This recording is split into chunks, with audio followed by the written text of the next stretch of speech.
Hello, my name is Mage and welcome to Black and White Thinking. Welcome back if you've been here before. On this channel, I talk about bisexual things. Today I want to talk about queerbaiting and outing in the context of a recent social media celebrity issue, whatever you want to call it. Let's talk about Kit Connor and more generally the outing of bi people, especially bi children.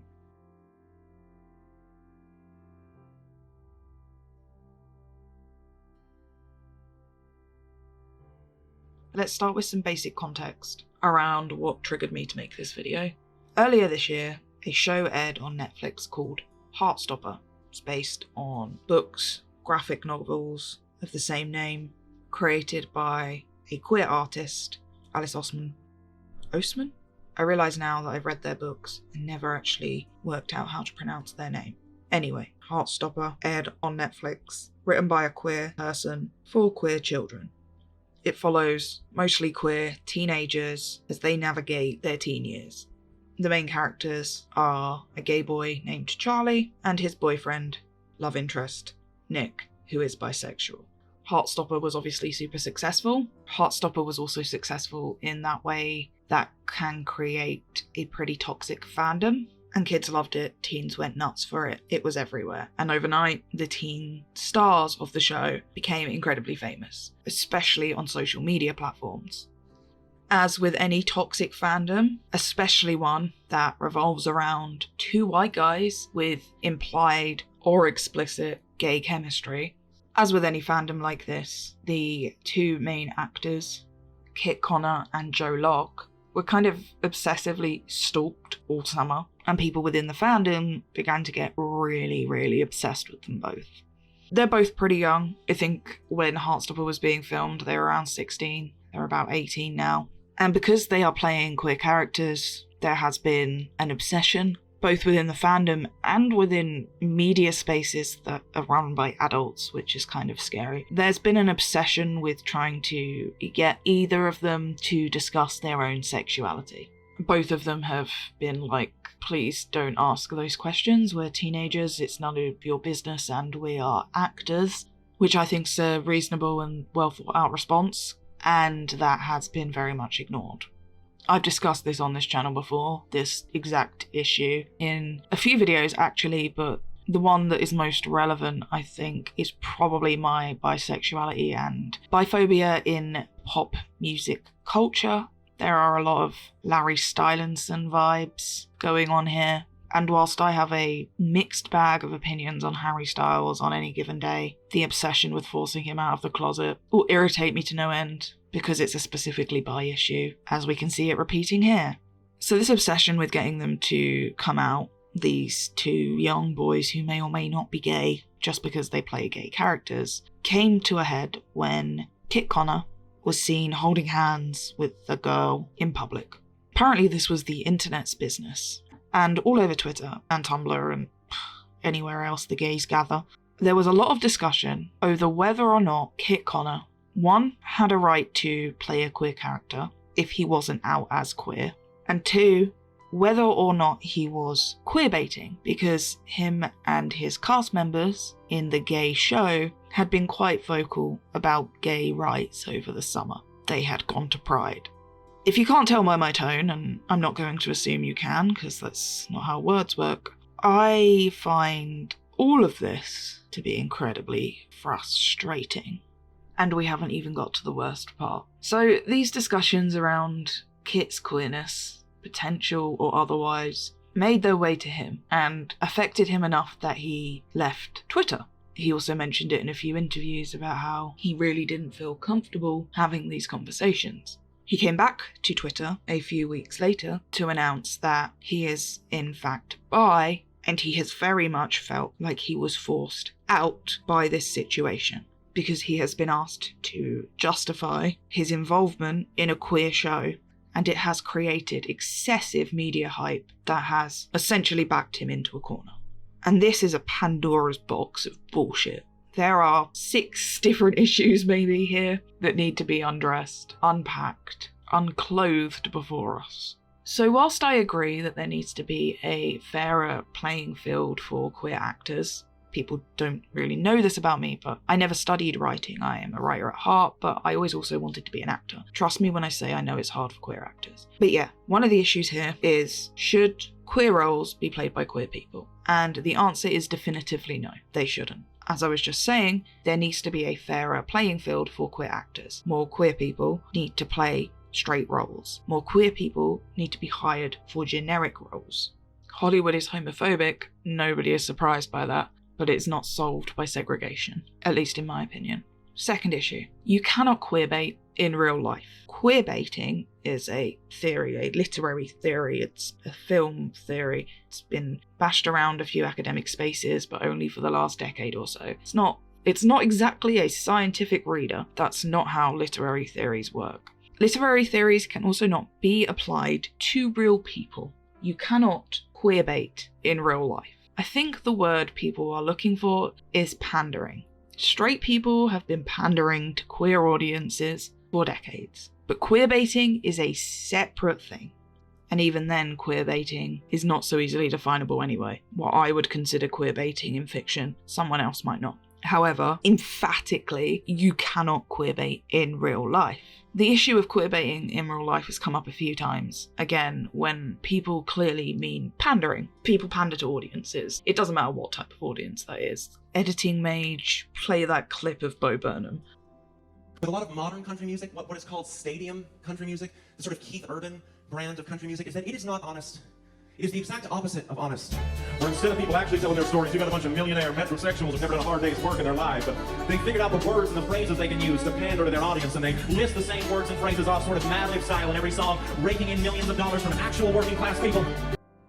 But this issue came up last year, I believe. I've never been a Supernatural fan. I think I've seen about 6-7 episodes of it overall. It's not my thing. But when you move around in fandom spaces and kind of the literary spaces I do, you can't avoid these things. So I know about the Supernatural fandom and kind of the many adventures they've been on over the years. And I know this issue came up last year when Misha Collins, who played Cass, said something at a con that made him sound a little fruity, and the next day he tweeted, "Sorry, that was a misunderstanding. I'm not actually fruity." And people were accusing him of queerbaiting. And again, that's a great example of pandering versus queerbaiting. He was pandering. Misha Collins has been pandering to the Dean and Cass shippers for years. Everyone knows that.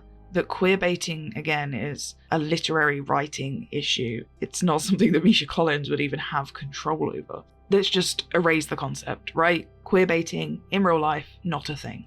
Next issue. What the fuck is wrong with people and their obsession with outing LGBT children?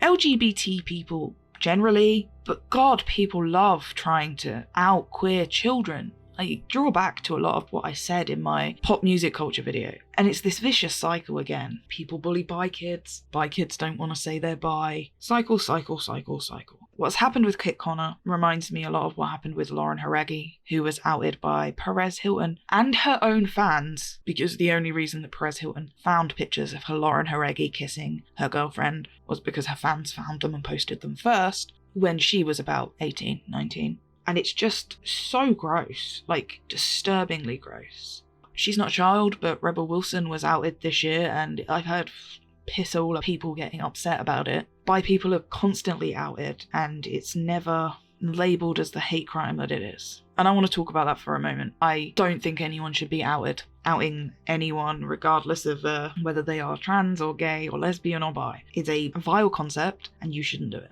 But from a bi perspective, I want to talk about my own experience with this stuff, because I do think there is a particular bi angle, a monosexist angle, if I'm being perfectly honest, to what's happened here with Kit Connor and what happens constantly with young bi people. So one thing I don't think monosexual queer people get, and nobody's going to like me saying this, but please bear with me. One thing I don't think they get is how much the double closet can affect you, and how much it hurts to believe that someone should be your ally, to only find that they think that you are lesser than them. I've always found such kinship with other queer people. I am just not straight, right? But I've always felt like the relationship I have with other queer people comes with a caveat. I do not think gay and lesbian people do enough to vocally and visually support bi rights. And I think they don't, a good proportion of them don't, because they are still scared that we are straight people invading their spaces. And what happened to Kit Connor is a perfect example of that. I was outed when I was 14. It was a many-week process, funnily enough. I had adults in my life who had been, again, for weeks, months, asking me, are you gay or not? Are you gay or not? Are you gay or not? And it came to a head. I was locked in a room by adults I care about, and I wasn't allowed to leave that room until I admitted I was queer. And even when I admitted I was queer, it wasn't enough. And I think this is where a lot of the issue lies for bi people, right? A lot of coming out is reduced to, are you gay or not? And as a bi person, how do I answer that question? Personally, for me, that question cannot be answered because I'm neither gay nor straight. I'm bi. I see bisexuality as its own identity, even if it shares traits with so-called gayness or straightness, even if it sits on a queer spectrum. But at 14, I didn't have the knowledge, the education, or the support to word that. So I was constantly being asked, well, are you straight? Well, no, would be my answer. Well, so you're a lesbian? Well, no, would be my answer. And so everyone just called me a liar. Everyone assumed I was closeting myself. And when I finally found the word bisexual and began to use that to describe myself, people told me it wasn't real. And a lot of people, whether that was my straight, older, adult family members or my queer friends who were teenagers at the time, most people just told me that bisexuality was a stepping stone. That either I was going through a lesbian phase and I would get over it, or I was a lesbian who was too scared to say that. Neither of those things are true. It's been almost 15 years since I was outed. And I was right. They weren't. And this is where the truly mono-sexist implications of this whole thing come in. Because it's a trick question that bi people are asked. And you are trying to trick bi people. The concept of queerbaiting in real life doesn't really affect queer people as a whole. It doesn't affect gay and lesbian people. It is very much an issue for people who are bisexual. People accused Kit Connor of queerbaiting because he held a woman's hand, and that in itself is a very, very clear indication of biphobia. Monosexual, gay people do not like that the things they view as straight could be viewed as gay. This entire situation just tells me that a lot of queer kids, because that's the audience for the show, that's the people that have forced a fellow kid out of the closet, still don't think bisexual people are queer. And that's really the issue here, beyond just the fact that you are all literally doing child abuse by forcing a child out of the closet. That really is the statement for this video. But the assumption that someone may look straight and therefore can't be gay is just so reductive. It's biphobic, it's transphobic, it is just so binary in its thinking. It is so, dare I say, hetero. I mean, it must have been about 12 years ago now that Gaga said to an interviewer that she didn't mean to be crude, but she didn't have to eat pussy in front of people to prove that she was bisexual. And it's kind of crazy that nothing's changed since then. It's very much assumed that bi people must perform to a specific set of gay standards that they don't have access to in order to be considered accepted into their own community. And again, that is the trick. There is no passing the test. And I need other bi people to know this. If gay people want you to pass a test to be allowed to hang out with them, they don't want you to hang out with them in the first place. Bi people don't have to explain themselves. They don't have to prove anything. They don't have to be a particular type of gay or straight to require acceptance, because bisexuality is its own unique identity. And within bisexuality, there is an endless list of things you could be, including being an 18-year-old bisexual boy who holds hands with a girl. We need more young, out, healthy, happy bi role models, and this is not how we create them. This is how we create shame. And a lot of this is in-house. A lot of this is gay on fucking gay crime. Situations like this are so bloody triggering because they are proof that gay people see bi people as a heterosexual threat or a heterosexual fraud. That is my cat aggressively scratching. And the bi community is in such disarray generally. Like, can you even call it a bi community? My cat doesn't think so. It's such a mess. We have identity issues. We don't know who we are. We don't know what we want to be. And we sure as hell don't know what we're supposed to be proud about. Our history, our culture has been erased or stolen. And there is no collective movement or community tied to our identity. And that all sucks. And a lot of the time I get really angry at fellow bi people who I want to buck up and do the work and read their own history and fight for bisexuality. But how can I even be angry at those people when all this shame is being just like flung at us by monosexuals? Because it is monosexuals. This is a gay and straight thing. I am not going to deny that straight people are far more oppressive than gay people. They tend to have more social power. But gay people can be shits to bi people, and this is proof of it. I'm so sad about the segregated nature of bihood, and I'm less angry at bi complacency and more annoyed about the external sans internal biphobia we have to deal with. Like, of course bi kids don't want to identify as bi when it's made to be so ugly and redundant, so insidious, nasty, when it isn't. Being bisexual is beautiful and it's the best bloody thing that ever happened to me. Being bisexual gives me the opportunity to tell the binary to fuck off on a daily basis. And we should be proud of that, and we're not, because bi children, bi adults, bi people generally, but the bi children bit is really a knife to the chest, because bi children are just being harassed all the time, literally forever and for decades. And that's it, that's the video. Wow, when I sat down to talk about this, I had all my stats at hand, all my science, all my information about how bi people are more closeted than other queer people, which they are. But I think I just got a bit emotional. This has really rubbed me the wrong way, and I don't think any scientific backup's going to change that. Here are my thoughts. Please be better towards bi children, and if you are a bi child, I'm sorry we keep failing you. This has been Black and White Thinking. My name is Mage. Catch you next time. Stay safe. Bye.